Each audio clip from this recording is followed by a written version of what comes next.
meus amigos. Eu sou a Elizabeth, trabalhadora do Centro Espírita Irmã Rosa. É com muita alegria que estamos aqui mais uma vez para o nosso encontro virtual para falarmos do Evangelho de Jesus à luz da doutrina espírita. Aqueles que já nos acompanham, sejam muito bem-vindos, e aqueles que nos assistem pela primeira vez, recebam nossas boas-vindas de forma especial, mesmo que virtualmente. O nosso tema do mês é A Terra a Caminho da Luz. O palestrante de hoje é o nosso amigo Hugo Nascimento, que também é trabalhador da casa, e hoje ele vai nos falar sobre vigilância e abnegação. Antes disso, nós vamos fazer a leitura de uma página e a nossa prece. A página de hoje é do livro Vinha de Luz, Francisco Cândido Xavier, pelo Espírito Emmanuel, de número 87, intitulada Olhai. Olhai, vigiai e orai, porque não sabeis quando chegará o tempo. Jesus, Marcos 13:33. Marcos registra determinada fórmula de vigilância que revela a nossa necessidade de mobilizar todos os recursos de reflexão e análise. Muitas vezes, referimos-nos ao orar e vigiar sem meditar-lhe a complexidade e a extensão. É indispensável guardar os caminhos, imprescindível se torna movimentar possibilidades na esfera do bem. Entretanto, essa atitude não dispensa a visão com o entendimento. O imperativo colocado por Marcos ao princípio da recomendação de Jesus é de valor inestimável à perfeita interpretação do texto. É preciso olhar, isto é, examinar, ponderar, refletir, para que a vigilância não seja incompleta. Discernir é a primeira preocupação da sentinela.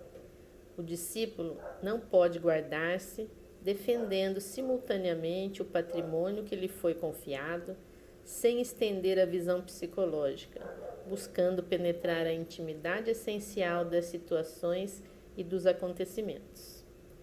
Olhai o trabalho de cada dia. O serviço comum permanece repleto de mensagens proveitosas. Fixai as relações afetivas. São portadoras de alvitres necessários ao vosso equilíbrio. Fiscalizai as circunstâncias, observando as sugestões que vos lançam o centro da alma. Na casa sentimental, reúnem-se as inteligências invisíveis que permutam impressões convosco em silêncio. Detende-vos na apreciação do dia. Seus campos, constituídos de horas e minutos, são repositórios de profundos ensinamentos e valiosas oportunidades. Olhai, refleti e ponderai. Depois disso, naturalmente, estareis prontos a vigiar e orar com proveito. Vamos fazer a nossa prece.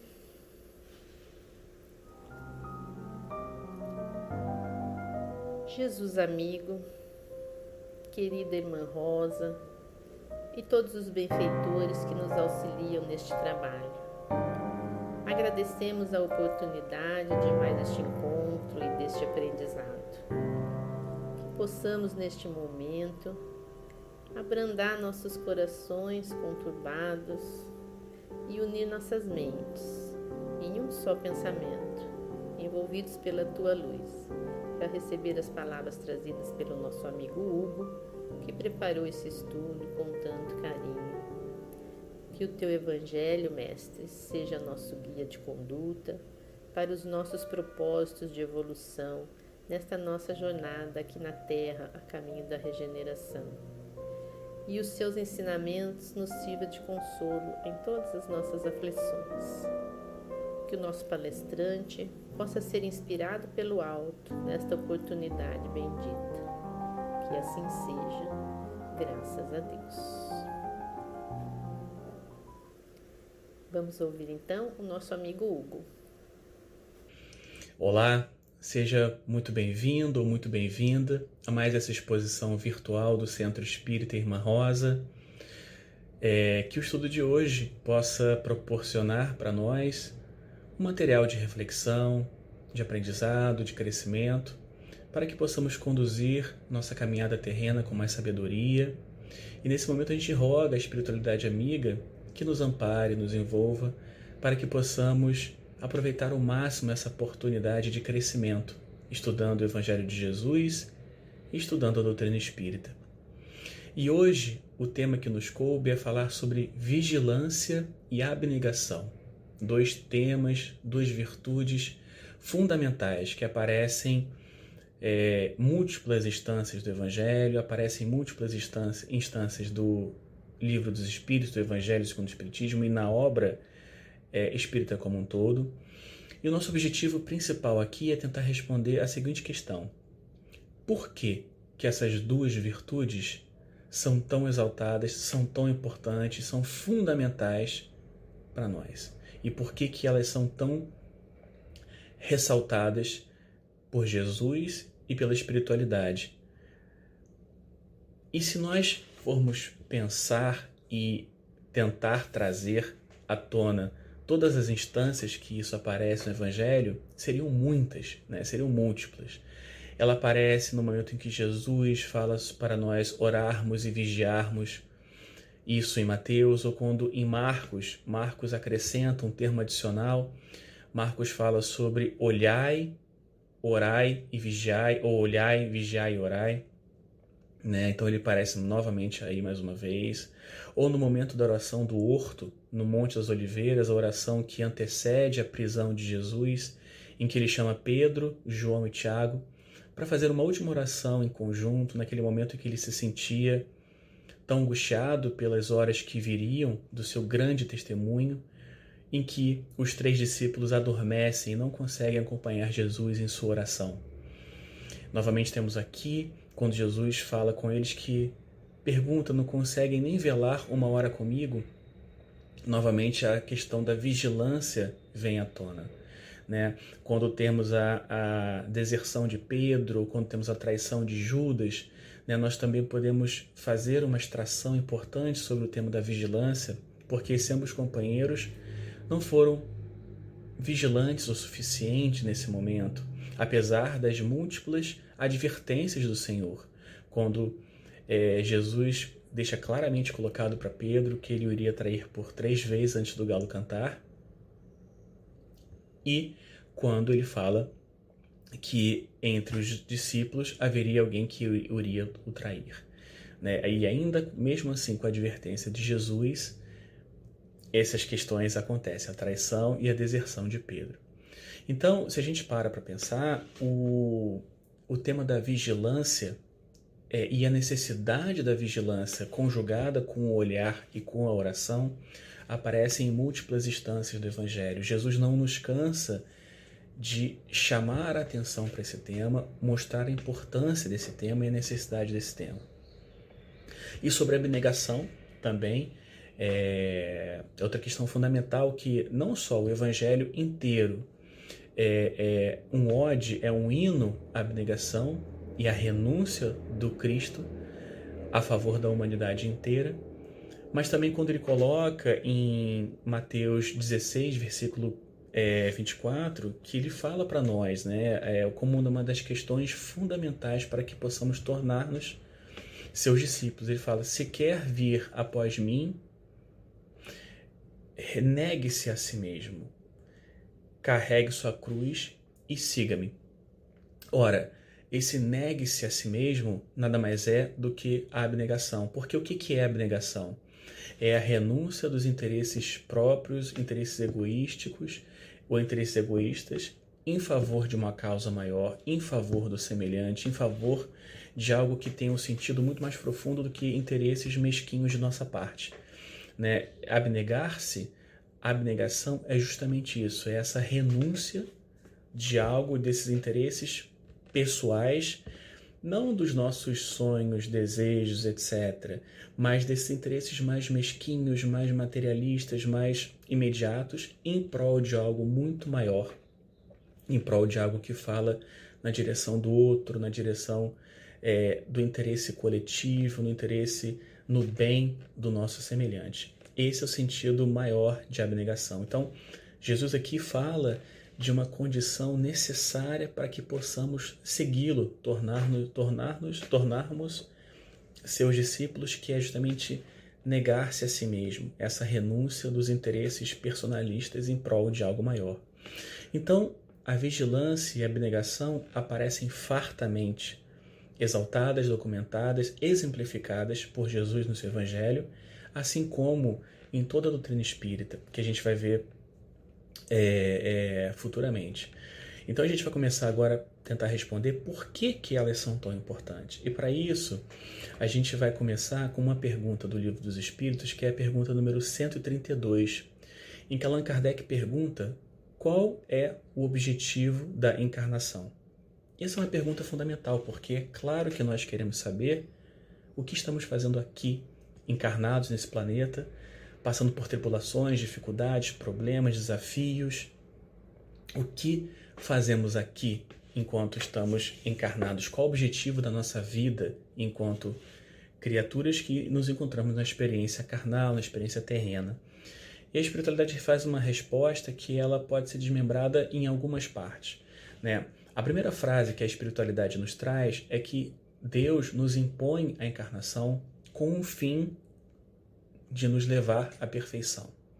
Essa é a primeira resposta que a espiritualidade nos dá, dizendo que o objetivo fim da encarnação, mas não somente de uma encarnação, mas das múltiplas encarnações que nós teremos ao longo da nossa jornada enquanto espírito imortal, mas o objetivo é fazer essa cadeia, fazer de encarnações, é nos levar à perfeição, né?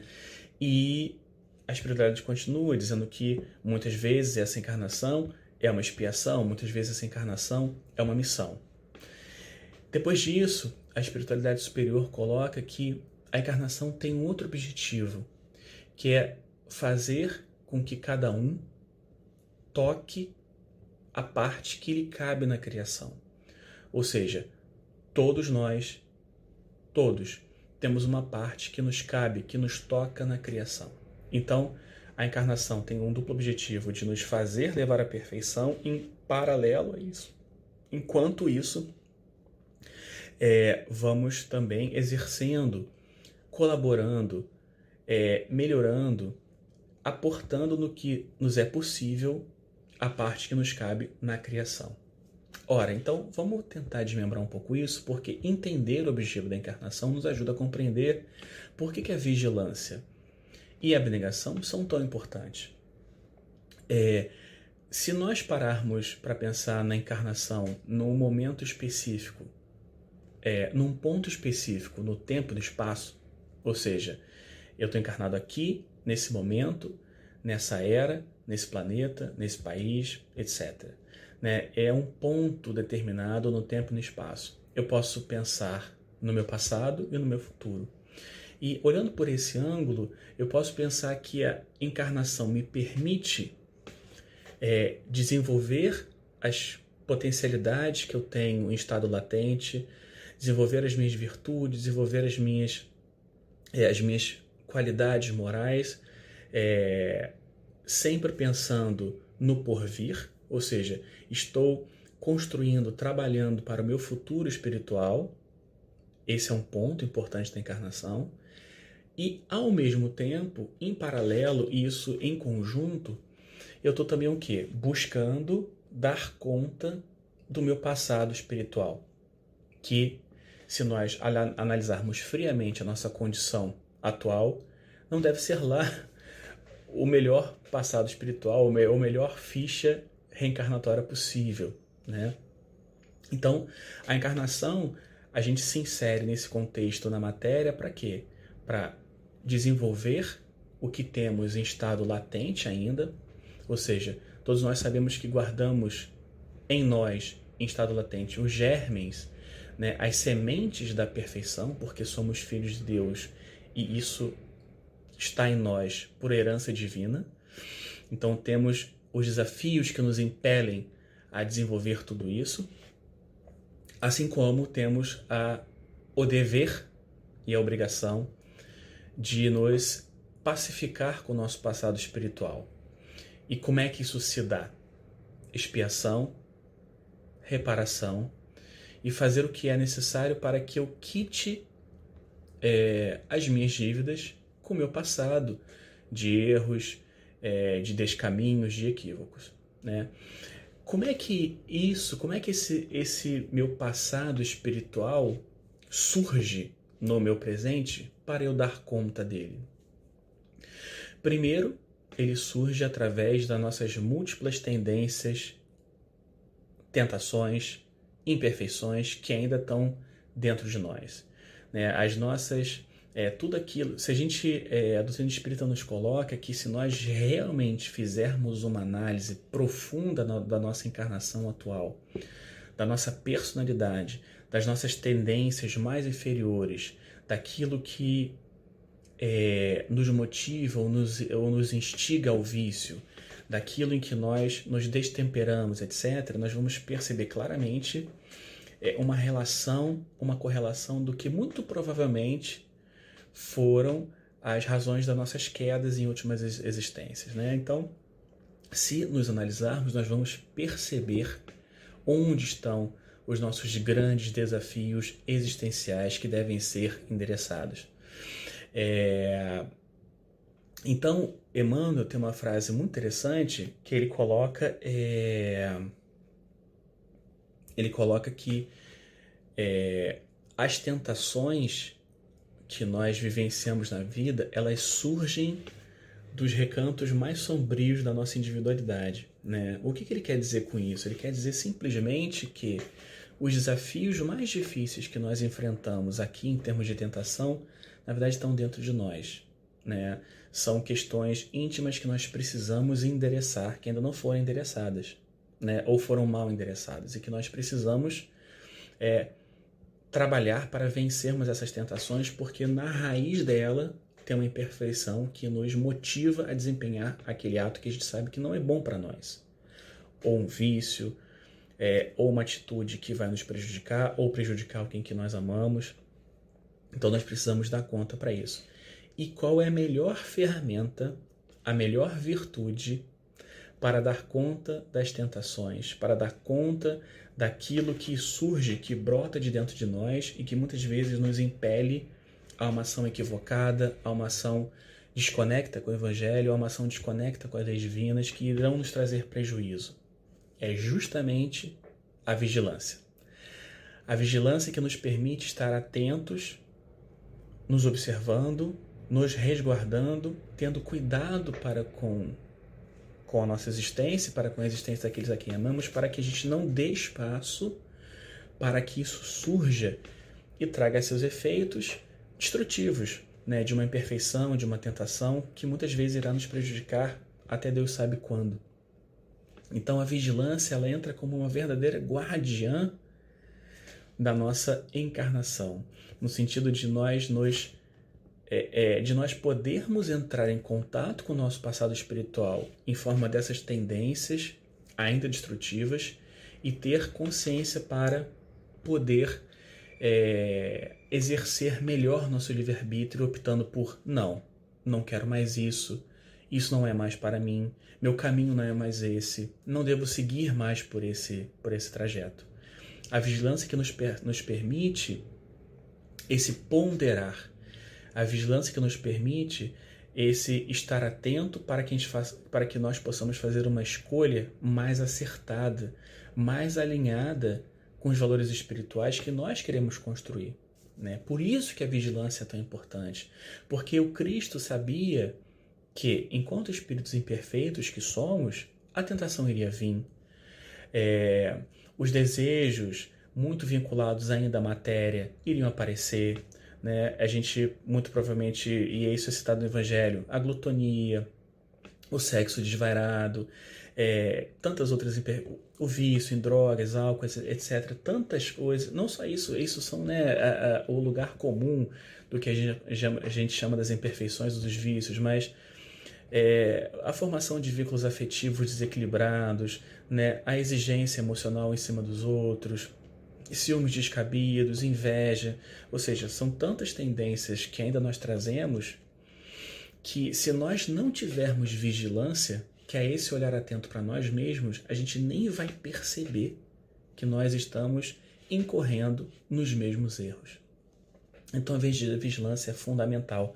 Mas Jesus não conjuga a vigilância, ele não traz a vigilância sozinho, ele traz com outras duas coisas que, segundo Marcos, né, o evangelista Marcos, o olhai, vigiai e orai, e segundo Mateus o orai e vigiai, ou seja, a oração está sempre presente com a vigilância, porque é muito importante que nós tenhamos ajuda nesse processo. Nós já caímos muitas vezes em outras encarnações, nós já tropeçamos muitas vezes em nossas encarnações. Então nós sabemos que nós ainda somos fracos. Então termos ajuda espiritual nesse momento é muito importante, porque o que a espiritualidade nos faz não é remover do nosso caminho as dificuldades que a gente sabe que são importantes para nós. A espiritualidade, isso seria, na verdade, um desserviço para o nosso processo evolutivo. A espiritualidade não vem e retira do nosso caminho de dificuldade, muito pelo contrário. Ela fortalece a nossa personalidade para que nós tenhamos condições de suportar e vencer aquele desafio existencial que nos coloca. Então a oração, ela é muito importante ser conjugada com a vigilância, porque estou atento a mim e de tudo que brota de dentro de mim, me levando a caminhos tortuosos, e a oração é o que vem me dar a força necessária, vem multiplicar a minha força para que eu consiga superar isso. A espiritualidade vem nos dando coragem, estímulo, otimismo, esperança, e tudo isso em formas, né, desse contato saudável com a espiritualidade superior, que nos ajuda a ter força para superarmos aquilo que talvez sozinhos fosse impossível superar, por mais vigilante que nós fôssemos, porque já fala de uma fraqueza nossa ainda presente. Então conjugar esses dois é fundamental, e por isso que Jesus sempre trouxe essas duas questões juntas, né? Sempre trouxe ambas, né?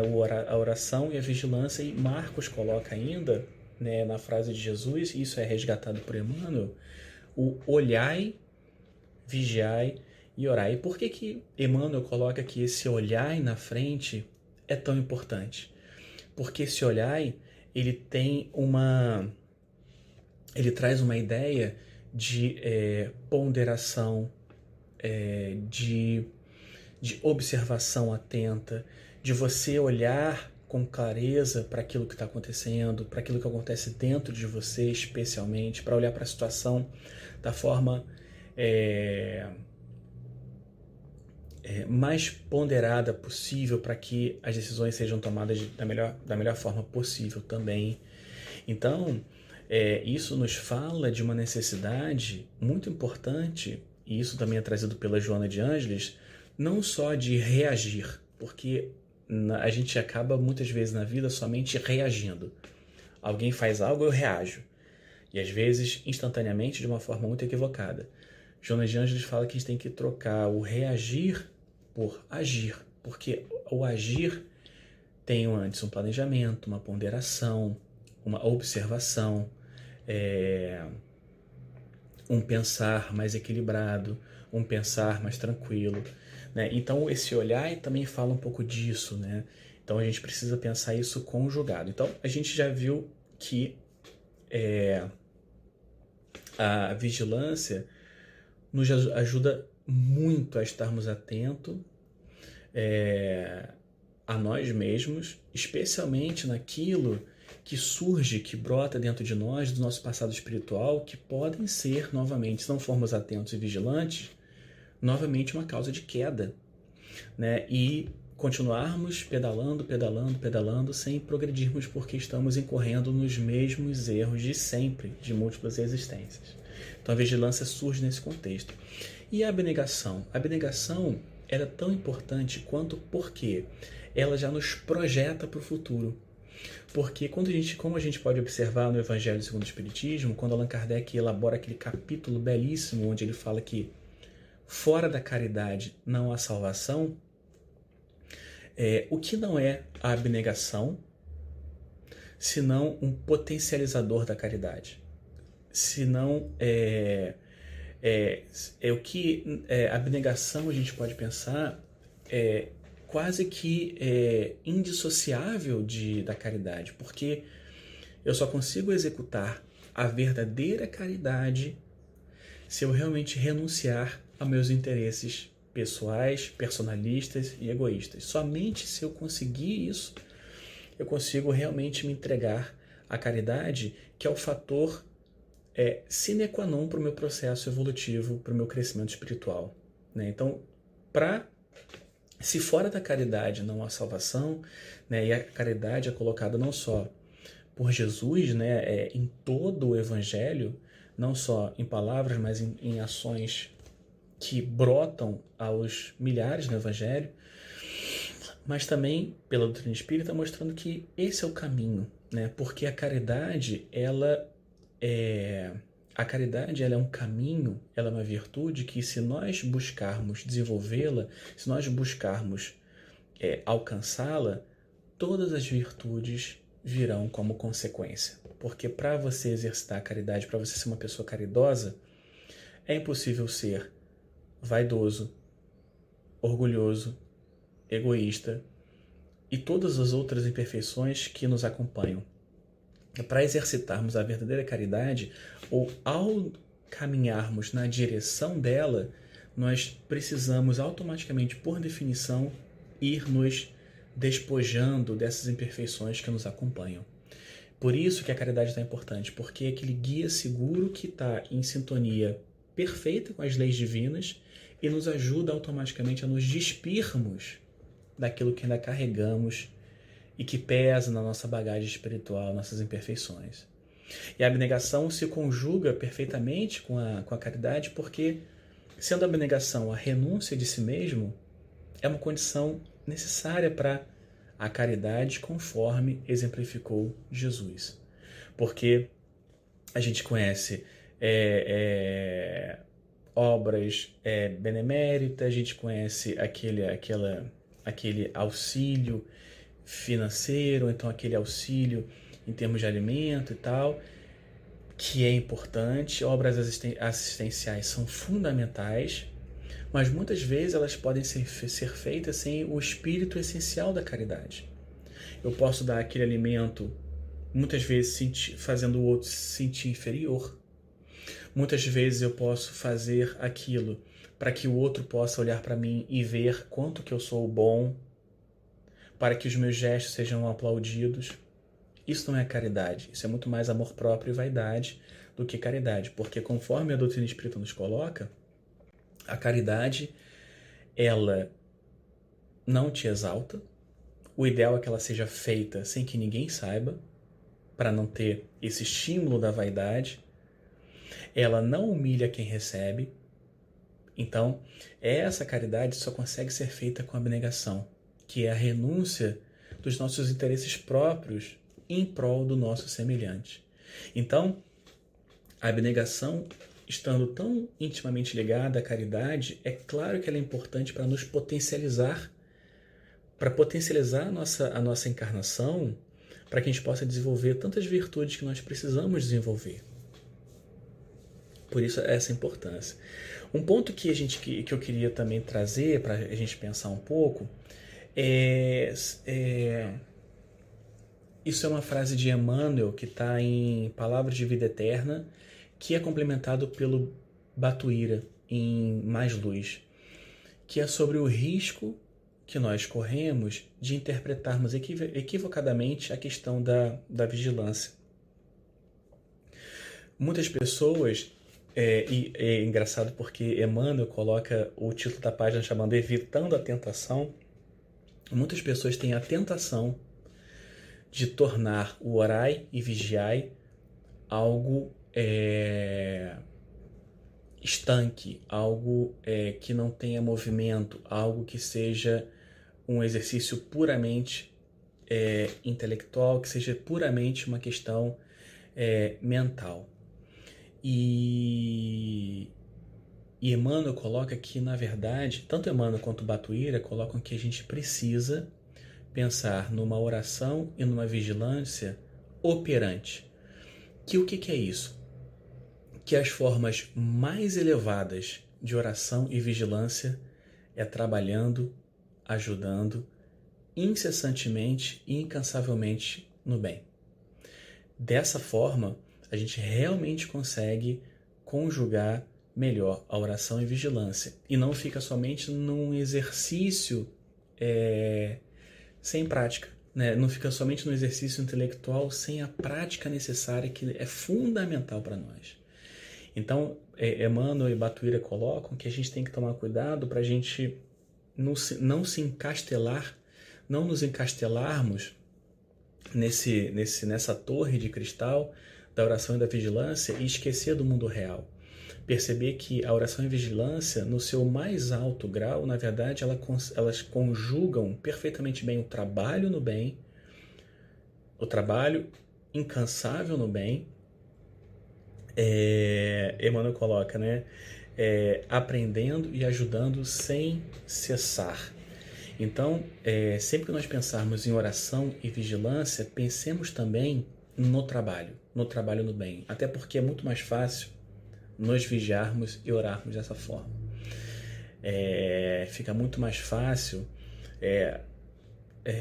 nós executarmos essas duas virtudes próximos do trabalho no bem, assim como Cristo nos ensinou. Então, sempre que nós nos percebermos distantes da mão na massa, né, do exercício prático, da caridade, do bem, do trabalho incessante em prol daqueles que nos apresentam, que a vida nos apresenta, pensemos se nós não estamos cometendo essa tentação que Emmanuel e Batuíra colocam, de ficar no nosso mundinho achando que nós estamos orando e vigiando. Nós podemos estar, mas se nós não formos para o mundo, pro trabalho, tem uma peça faltando, tem uma parte faltando. Até porque é no contato com o mundo, é no contato com o trabalho, no bem, é no contato com o outro que eu consigo exercitar a caridade, é no contato com o outro que eu consigo exercitar, que eu posso ter a oportunidade de ser instigado nas minhas tentações para que vigilância venha fazer o seu papel.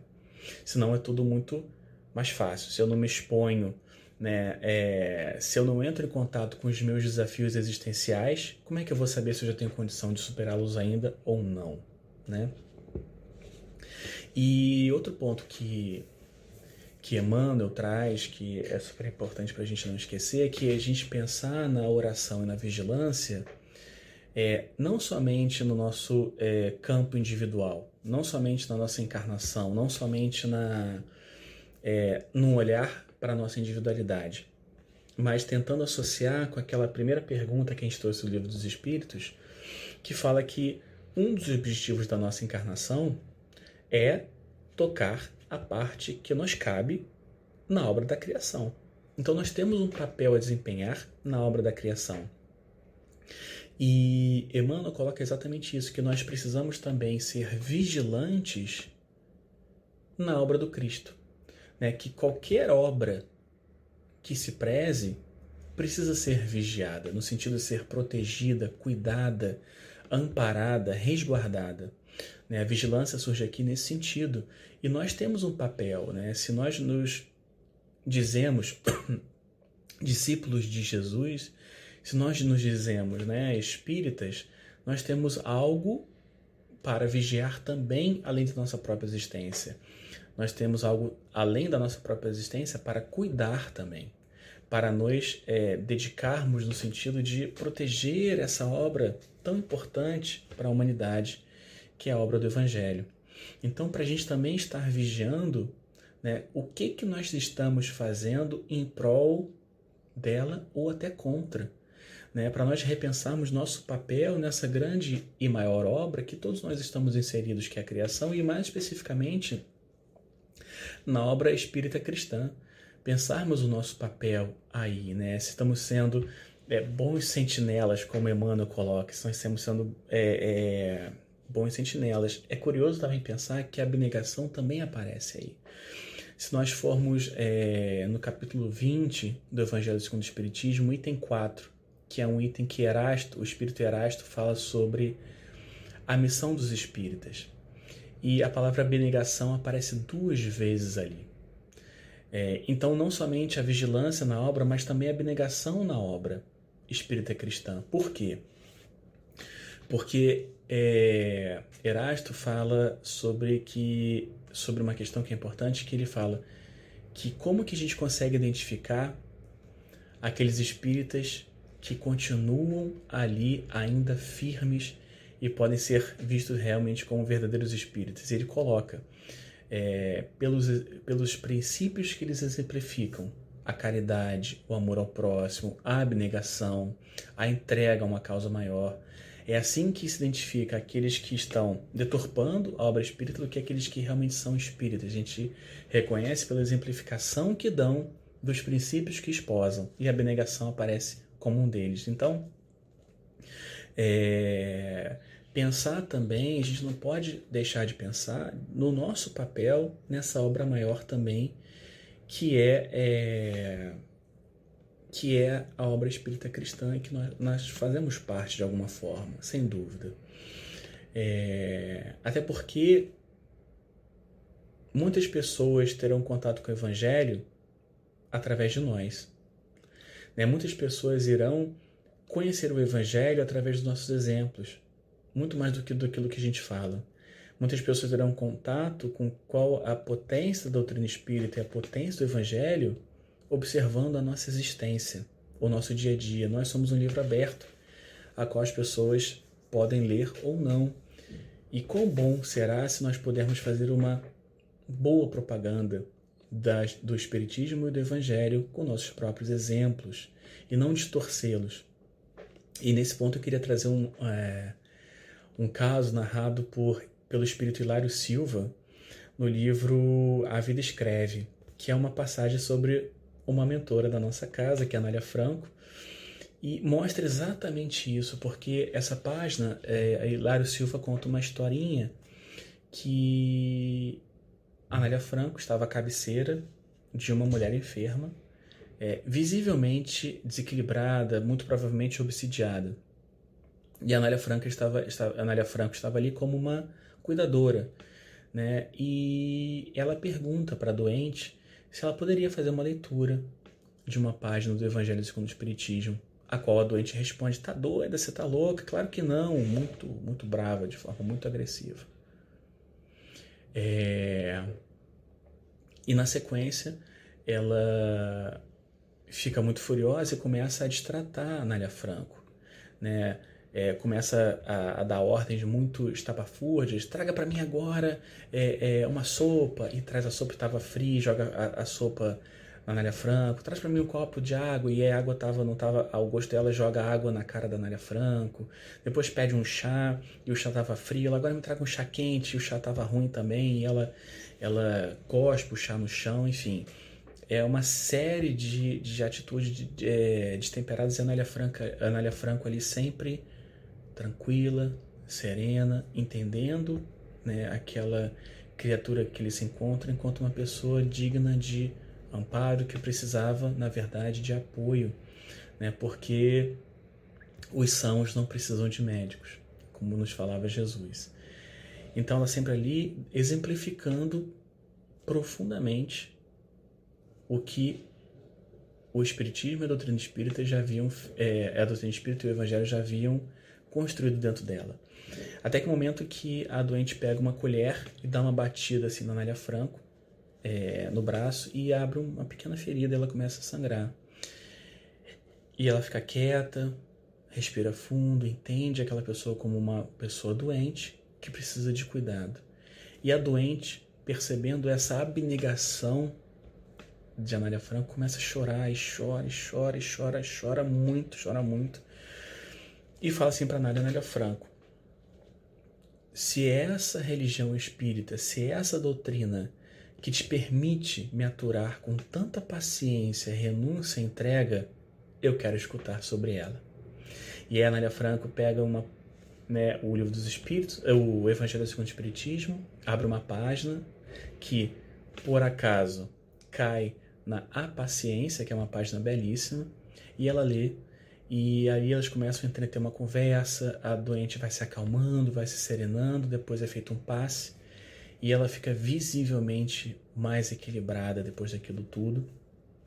E a Anália Franco começa a contar dos projetos que ela tinha, que ela queria fazer uma obra com as crianças carentes de São Paulo, etc. E aí, uma das primeiras benfeitoras que entregou um cheque que financiou o início desse projeto da Anália Franco foi justamente essa doente que a Anália Franco cuidou. Então, a gente pensar nesse exemplo da Anália Franco é pensar num exemplo mais importante, que a divulgação da doutrina espírita pelo nosso próprio exemplo, que é a força mais importante que move mais qualquer pessoa. É pensar de fato o que é ser chamado de verdadeiro espírita, que é o que nós todos almejamos ser um dia, que são aqueles que realmente conseguem internalizar os conceitos e colocá-los em prática.